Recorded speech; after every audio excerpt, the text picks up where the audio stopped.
Comment faire une demande de subvention? Remplir un document CERFA. Vous souhaitez répondre à un appel à projet ou financer un projet, financer des emplois, acheter du matériel, mobiliser des prestataires, déposer une demande de subvention à l'aide d'un document CERFA. Vous pouvez le trouver facilement sur Internet. Pour le remplir, laissez-vous guider. Précisez d'abord si votre demande porte sur le fonctionnement global de votre association ou un projet en particulier, ou encore si la demande est sur un an ou plusieurs années. Identifiez ensuite la ou les autorités administratives auxquelles vous voulez soumettre votre demande. Vous pouvez retrouver ces informations sur Internet ou en prenant contact directement auprès de l'administration en question. Maintenant, donnez des informations sur votre association. Il s'agit ici des coordonnées détaillées de la structure, telles que son nom, son représentant légal, son adresse et son SIRET. Indiquez ensuite vos relations avec l'administration, précisez vos agréments si vous en avez et si votre association est reconnue d'utilité publique par la loi 1901. Faites de même pour l'imposition. Précisez maintenant les relations de votre association.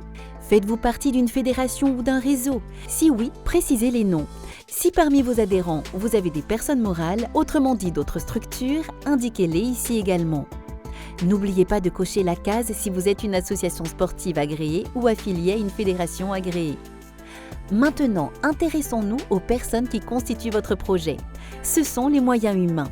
Ici, précisez le nombre de salariés, de bénévoles, les volontaires ou encore vos adhérents. Pour compléter votre demande, il faut indiquer le budget de votre association. Vous devez le remplir en indiquant le budget global prévisionnel de votre association sur une période donnée ou sur une année précise. Ici, listez les dépenses nécessaires au fonctionnement de votre structure et les aides déjà sollicitées ou que vous envisagez.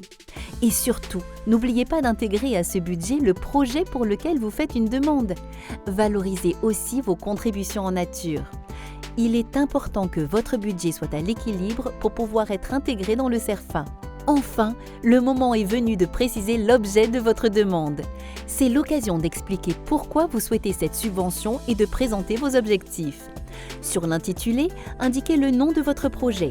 Renseignez ensuite les objectifs, la description, les bénéficiaires, le territoire, autrement dit la zone géographique où se déroule votre projet. Précisez également les moyens matériels et humains, le nombre de personnes nécessaires à la mise en œuvre de votre projet et les recrutements si vous en prévoyez.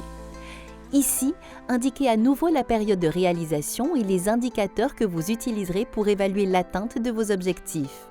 Pour mener à bien votre projet, il vous faut aussi des moyens financiers. Ici, il s'agit du budget du projet. Indiquez à nouveau la période précise, listez les dépenses nécessaires pour le réaliser et les aides déjà sollicitées ou que vous envisagez. Valorisez aussi vos contributions en nature.